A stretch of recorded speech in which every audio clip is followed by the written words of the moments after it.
হেরার গুহায় তোমারি ধ্যান, আসমান থেকে নামে আল কোরআন, ভাঙলো সবার ভুল তোমারি পরে, আসলো কোরআনের ছায়া তলে। ঠিক কিনা? খালিদ ওমর আলী আবু বকর ইসলামী ঝান্ডা নীল জদুলে, আল আমিন তুমি ছিল চিরদিনী, সকল মানুষের দরে সবাই হে রাসূল, তোমাকে ভুলি আমি কেমন করে, হাজারো ব্যথা বেদনার বলেন বলেন ফিরে আসনি তুমি, দিনের আলো তুমি ছড়িয়ে দিতে, চলে গেলে মদিনায় মক্কা ছেড়ে হে রাসূল,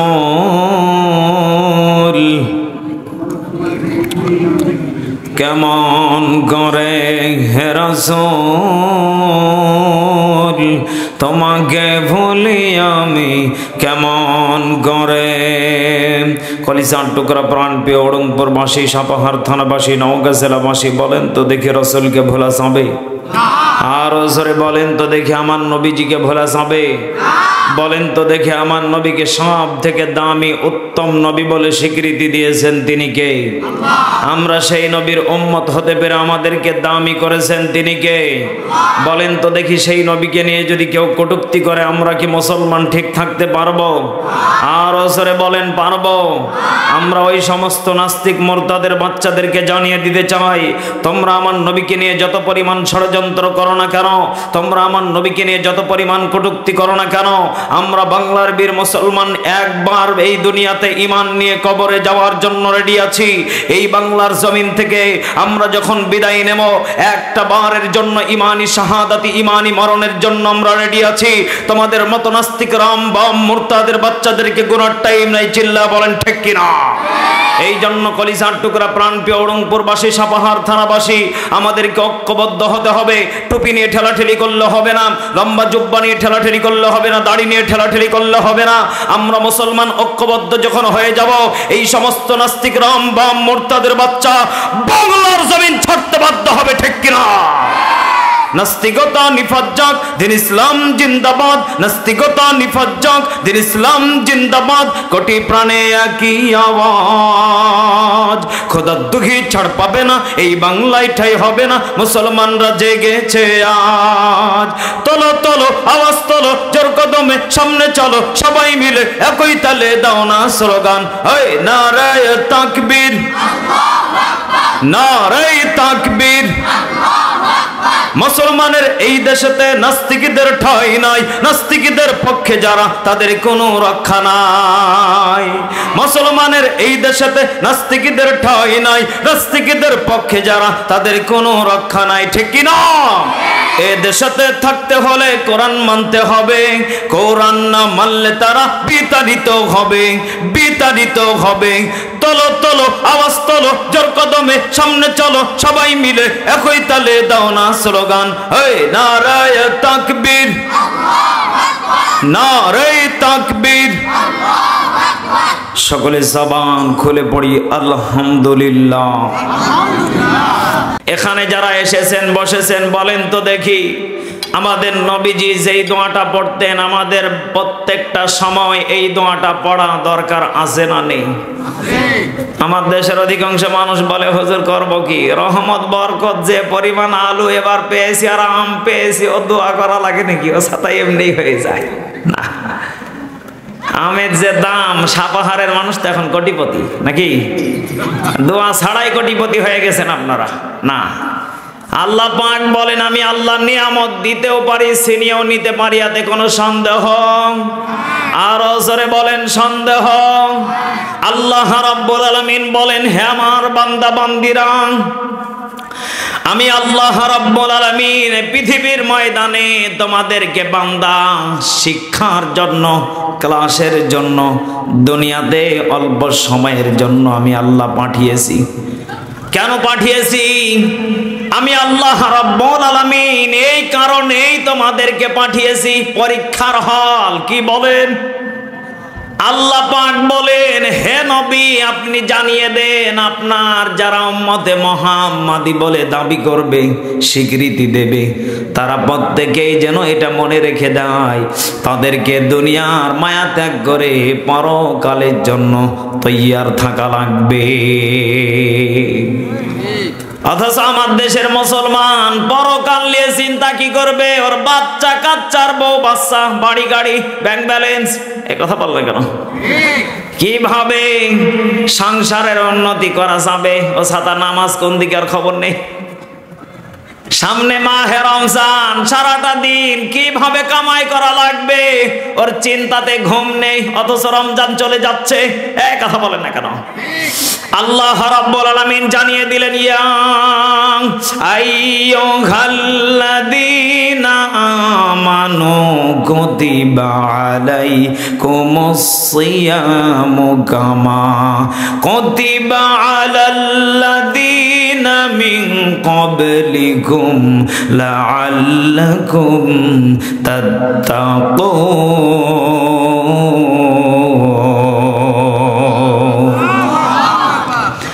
আল্লাহ রাব্বুল আলামিন জানিয়ে দিচ্ছেন হে আমার বান্দা বান্দিরা,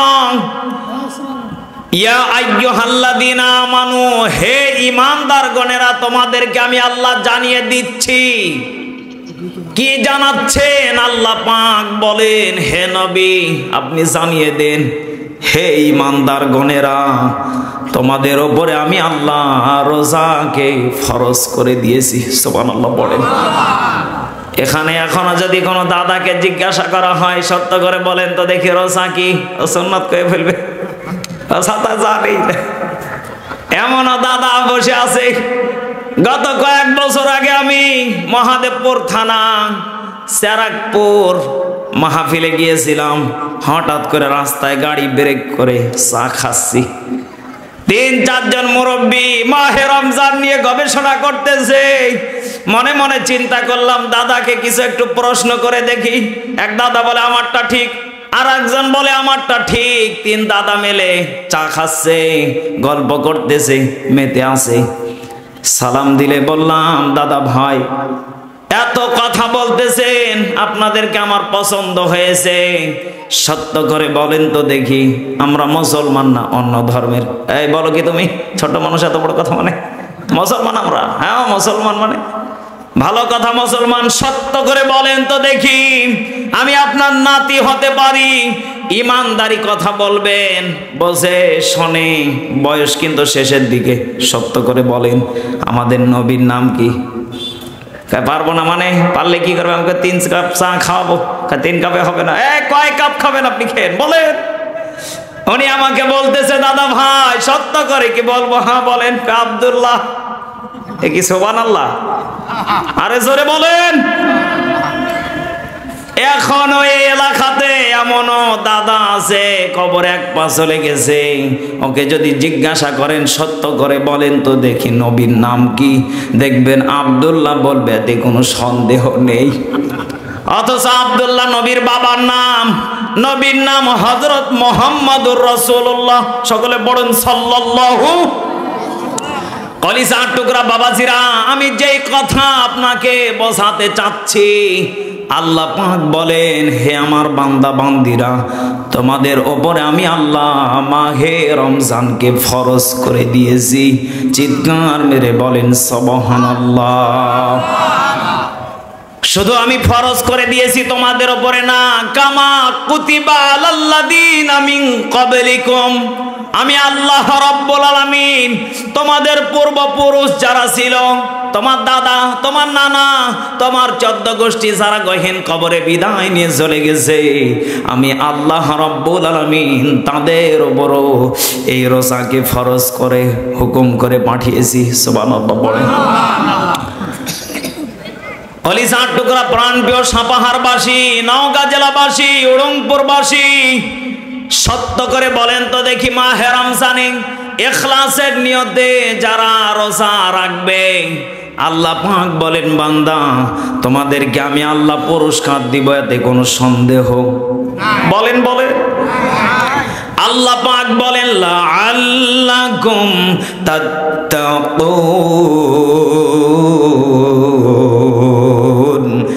আমি আল্লাহ রাব্বুল আলামিন তোমাদেরকে রোজা রাখার বিনিময় মুত্তাকি বানিয়ে দেব। আল্লাহ এটা পুরস্কার না, এটা কেবল স্যাম্পল আল্লাহ পাক দিলেন। সুবহানাল্লাহ পড়বেন না? আল্লাহ পাক বলেন মাহে রমজানে যারা রোজা রাখবে, একটা দুইটা না 3টা পুরস্কার দেব। সুবহানাল্লাহ পড়েন। এখানে যারা বসে আছেন আমি মনে করি সব থেকে বড় ভাগ্যবান, কারণ মাহে রমজান আসার আগে প্রস্তুতি নেওয়া দরকার আছে না নেই?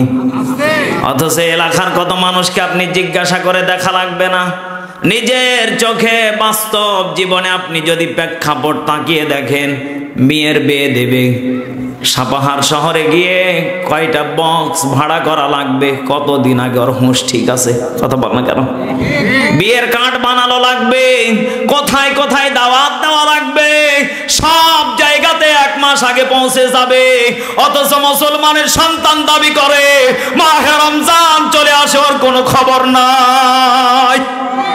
অথচ আমি খঞ্জনপুর বাজার একটা পান বিক্রেতা, হঠাৎ করে আমাকে চা খেতে খেতে গল্প করতেছে, হুজুর মাহে রমজানে পান তেমন বিক্রি হয় না, পুরো ফ্যামিলিটা কন্ট্রোল করা লাগে, ছোট্ট একটা পানের ঘন্টি নিয়ে বসে আছেন, আবার আপনি আবার কি কন্ট্রোল করবেন? উনি আমাকে বলল, হুজুর সারাটা দিন পরিশ্রম করে পান বিক্রি করে 500 থেকে 700 টাকা পাই, চলে যায়। আলহামদুলিল্লাহ বলে।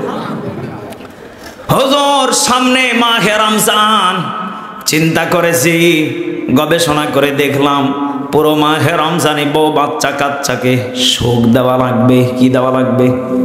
এখন থেকে সারাটা দিন রাত 9টা পর্যন্ত দোকান খোলা রাখি। 1 নম্বর আমল হলো এটা, এখন থেকে আজ 1 কেজি চিনি, কালকে আগামীকালকে 1 কেজি ছোলা, তারপরের দিন 1 কেজি খেজুর। এইরকম করতে করতে আমি মাহে রমজানের এখন থেকেই প্রস্তুতি নিচ্ছি। এখান থেকে শিক্ষা নেওয়া লাগবে, একজন পান বিক্রেতা যদি এখন থেকে যদি চেষ্টায় থাকে, অথচ আপনার কোটি কোটি টাকার ব্যাংক ব্যালেন্স, আপনি চেষ্টাই নাই, এমন মুসলমান আমার দেশে আছে না নাই? পৃথিবীতে কেউ স্থায়ী হয় না, হক না সে ফেরাউন কি বানাম ভবেতে চিরকাল রয় না, ভবেতে চিরকাল রয় না। ঠিক কিনা? চলে যাই সব ছেড়ে যেতে হয়, মৃত্যু মানে না কোনো পরিচয়। ঠিক কিনা? চলে যাই সব ছেড়ে যেতে হয়, মৃত্যু মানে না কোনো পরিচয়। সব রাজা মহারাজা, সব রাজা মহারাজা আর মহাবীর, আল্লাহু আকবার। সব রাজা মহারাজা আর মহাবীর, মৃত্যু কাউকে ছাড় দেয় না। পৃথিবীতে কেউ স্থায়ী হয় না, হক না সে ফেরাউন কি বানাম রদ, ভবেতে চিরকাল রয় না। জবানটা খুলে বলেন ঠিক না বেঠি? এটাই হলো বাস্তবতা। দুনিয়ার বুকে যা কিছু করেন না কেন, দুনিয়ার মায়া ত্যাগ করা লাগবে। আপনি রাজা হন, বাদশা হন, কোটিপতি হন, গরিব হন, দরিদ্র হন।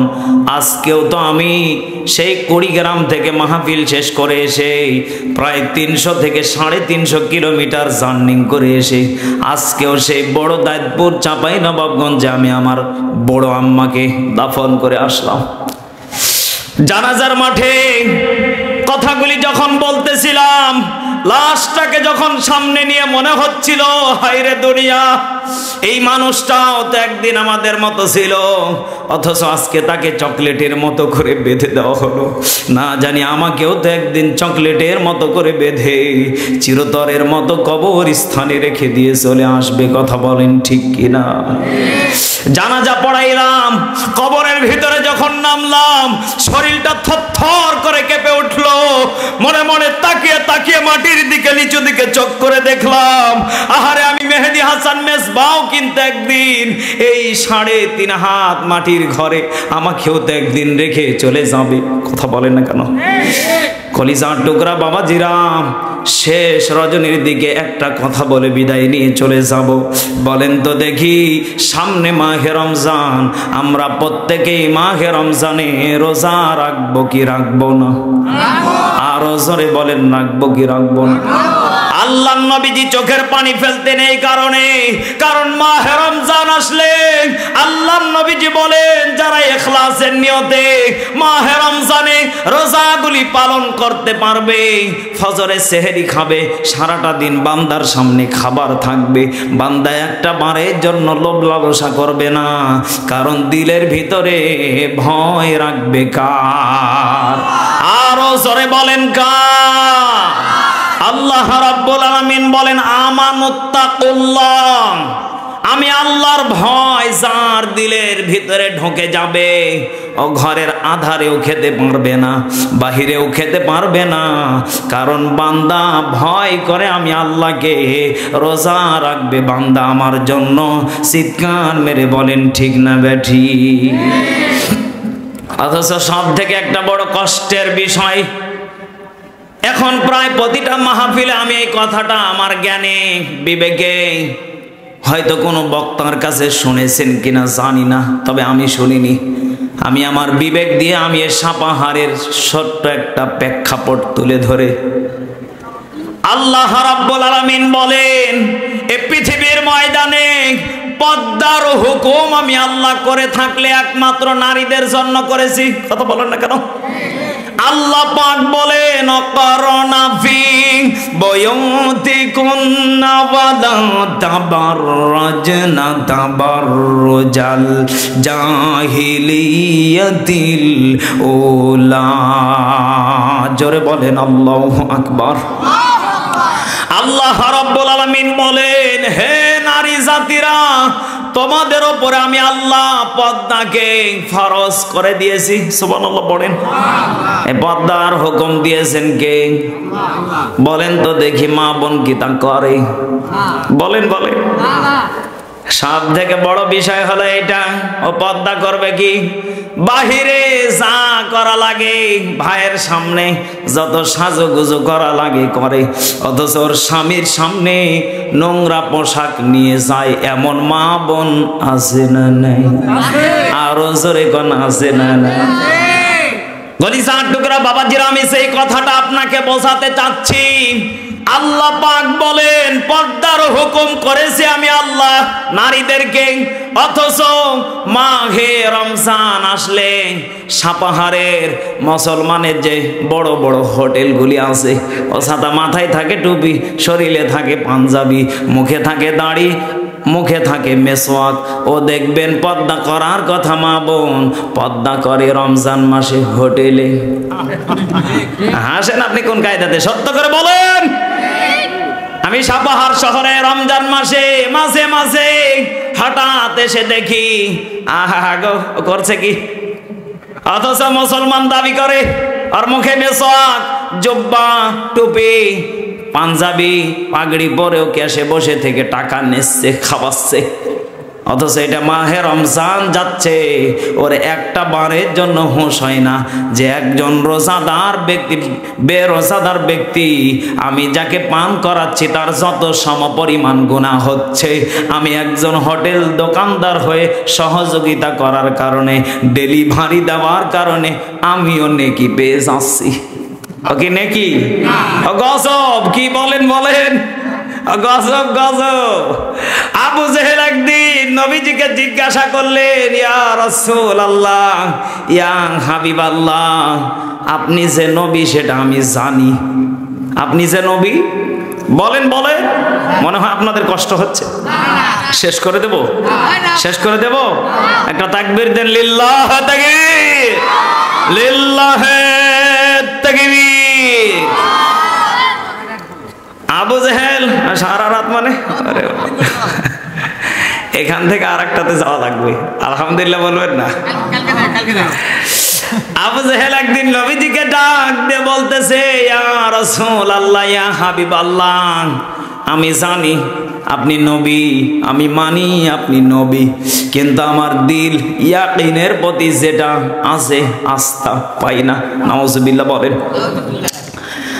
আবু জেহেল নবীজিকে যখন এই কথা বললেন, আল্লাহর নবীজি বললেন, তুমি হলে ওই কাতারের, তুমি মুসলমান দাবি করো, তুমি মুসলমানের সন্তানও দাবি করো, নামাজও পড়ো, অথচ একজন গুনাহগারকে তুমি ঘরে পোষো। কথা বল না কেন? আবু জেহেল বলতেছে, ইয়া রাসূলুল্লাহ, ইয়া হাবিবাল্লাহ, আমি জানি আপনি নবী, আপনি আমার কাছে খান, আমি আপনাকে ভালোবাসি, সবই করি, কিন্তু আমি আপনাকে নেকি রেখেও আমি নিতে পারলাম না।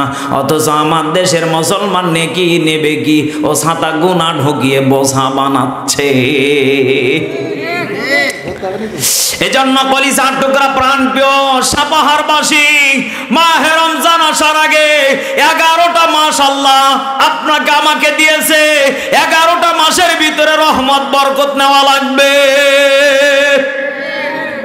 আপনি রিজিক আল্লাহ আপনাকে কম দেয় নাই, মাহে রমজানে আপনাকে হারাম ব্যবসা করা লাগবে। কোন কায়দাতে আপনি বলেন তো দেখি? করা লাগবে। আল্লাহ রাব্বুল আলামিন সুন্দর করে কোরআনুল কারীমের ভিতরে আয়াত নাযিল করে জানিয়ে দিলেন, ফাআসাবাহুমুল্লাহু বিমা ক্বালু জান্নাতিন তাজরি মিন তাহতিহাল আনহার ওয়া যালিকা জাযাউল মুহসিনিন। সূরা মাইদা 7 নম্বর পারা 1 নম্বর পৃষ্ঠা 5 নম্বর লাইনের 85 নম্বর আয়াত। আল্লাহ পাক বলেন, হে নবী আপনি জানিয়ে দেন। নবী বলেন, কি জানিয়ে দেব? ফাসাবাহুমুল্লাহ, আপনার উম্মত যারাকে বানিয়েছি ওদেরকে আমি আল্লাহ সম্মান দিয়ে পাঠিয়েছি। সুবহানাল্লাহ। বাড়িতে গিয়ে বলেন আরো জোরে। এই সম্মানটা দিয়েছে আবু জেহেল না আল্লাহ দেয়? বলেন বলেন। অথচ আমার দেশের এমন মানুষ আছে, সব নেতার দোষ না, কিছু কিছু নেতা আছে ও সাদা মুসলমান দাবি করে, প্রসাব করে কোন জায়গাতে পানি নেওয়া লাগে ও ছাতা জানে না। অথচ কত মানুষ এক কাপ চায়ের জন্য ওকে পবিত্র বানিয়ে ফেলে। কথা বলেন না কেন? আপনি ওই নেতাকে পবিত্র বানার কারণে যত পরিমাণ গুনাহ হবে শামিল হয়ে ভাগযোগ করে কবরে যাবেন। কানা ঠাসা বোবা ফেরেশতা রেডি হয়ে আছে, আসো খেলা হবে। দুনিয়াতে খেলেছিলে চা খাওয়ার জন্য, খেলা হবে এখন বাঁশ ফাটা করে, ঠাস ঠাস করে খালি শব্দ হবে ভিতরে, বাহিরে আওয়াজ যাবি না। কথা কোন ঠিক কি না? এই জন্য কলিজার টুকরা বাবাজিরা, ঈমান এমন একটা জিনিস, এটা হলো দায়িত্বশীল নিজের কাছে। আপনি এটাকে বিক্রি করে খেতে পারেন না, কারণ আপনার ঈমান আপনাকে নিয়ে কবরে যাওয়া লাগবে। আপনার নেতাও যাবে না, আপনার পীরও যাবে না, বক্তাও যাবে না, শ্রোতাও যাবে না, মাও যাবে না, বাবাও যাবে না, 14 গোষ্ঠী কেউ যাবে না। একমাত্র কবরে যাওয়া লাগবে। একা একা হুকুম করেছেন কে? অথচ দেশের কত পীর বাবা বলে টেনশন নেই, আমি আছি, জুতা পিটা করা দরকার, কথা বলে না কেন? খাজার নামে মাজার করে দেখায় ওরা খাজার শান, দিনে করে ভণ্ডামি আর রাত্রে মারে গাজাই টান, ঠিক কি না? আরে খাজার নামে মাজার করে দেখায় ওরা খাজার শান, দিনে করে ভণ্ডামি আর রাত্রে মারে গাজাই টান, আছে না নাই? এর বাস্তব প্রমাণ আপনারা দেখলেই পাবেন। দেওয়ান বাগি ও মরে গেছে। এ শয়তান দাবি করেছিল আমার বিবি নাকি ফাতেমা, নাউজুবিল্লাহ বলেন। অথচ ওর ভরির দিকে যদি আপনি তাকিয়ে দেখেন, অর্ডার দিয়ে বানিয়ে নেওয়া। ও খায় কি করে আর চলে কি করে এটা আল্লাহ ছাড়া কেউ জানে না। এজন্য কলিজার টুকরা প্রাণ প্রিয় নওগাঁ জেলাবাসী, বলেন তো দেখি, ঈমান নিজ নিজ দায়িত্বে দিয়েছেন তিনি কে? আরো জোরে বলেন তিনি কে? আপনি দুনিয়ার বুকে যা করে যাবেন, আপনি তার বেনিফিট আপনি পেয়ে যাবেন। দুনিয়াতে মসজিদ করে যাবেন, কবরে শুয়ে থাকবেন, মসজিদে যতদিন পর্যন্ত আবাদ হবে, যতদিন পর্যন্ত নামাজ পড়তে থাকবে, ততদিন পর্যন্ত কবরের ভিতরে নেকি যেতেই থাকবে, যেতেই থাকবে। জোরে জোরে বলেন সুবহানাল্লাহ।